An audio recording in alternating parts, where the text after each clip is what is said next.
hello friends मैं आज बनाइছোঁ आমৰ মিঠা আচাৰ আম লৈছোঁ মই কাটি বাছি 1 কিলো আৰু বেছিকৈ নিমখ আৰু কুহুমীয়া গৰম পানীৰে ভালদৰে দুবাৰমান ধুই লৈছোঁ ইপিনে আদা লৈছোঁ মই 1 ইঞ্চি সাইজৰ এক টুকুৰ আৰু নহৰু লৈছোঁ এটা সৰু সাইজৰ চেলাই ধুই কেনে কাটি এইদৰে টিস্যু পেপাৰে পানীখিনি মুছি লৈছোঁ মিক্সিত জাৰত আদা নহৰু আৰু ভিনেগাৰ লৈছোঁ মই ডাঙৰ চামুচেৰে 2 চামুচ হোৱাইট ভিনেগাৰ দি কেনে আৰু ৰেড চিলি পাউডাৰ লৈছোঁ কাশ্মীৰী ৰেড চিলি পাউডাৰ ডাঙৰ চামুচেৰে 1 চামুচ গোটেইখিনি ভালদৰে মই মিক্সিত পেষ্ট বনাই ল'ম ইপিনে গেছৰ কেৰাহী এটা বহাই দি কেৰাহীটো গৰম হোৱাত মছলাখিনি ঢালি দিছোঁ অকণমান লৰাই ইয়াতে আমখিনি এইদৰে নেটত থৈ দিছিলোঁ পানীখিনি পৰি যোৱাত আমখিনি এড কৰি দিছোঁ ভালদৰে অলপ দেৰি লৰাই ইয়াতে মই তেজপাত আৰু চেনি দিছোঁ মই 1.5 কিলো আম লৈছিলোঁ মই কাটি বাছি লোৱাৰ পিছত 1 কিলো আৰু চেনি দিছোঁ মই ইয়াতে 1.5 কিলো অলপ দেৰি লৰাই ইয়াতে মই এড কৰি দিম তেজপাত আৰু ইলাচি 4টা তেজপাত আৰু 4-5টামান ইলাচি দি দিছোঁ দি কিনে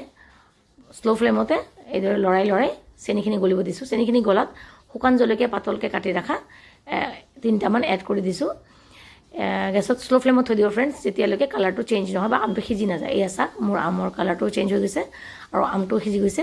এতিয়া মই গেছটো অফ কৰি দিম ফ্ৰেণ্ডছ ভয় নাখাব এই আচাৰ ঠাণ্ডা হোৱাৰ লগে লগে ঘন হৈ যাব আৰু ফেনখিনিও নোহোৱা হ'ব গেছটো অফ কৰি দিছোঁ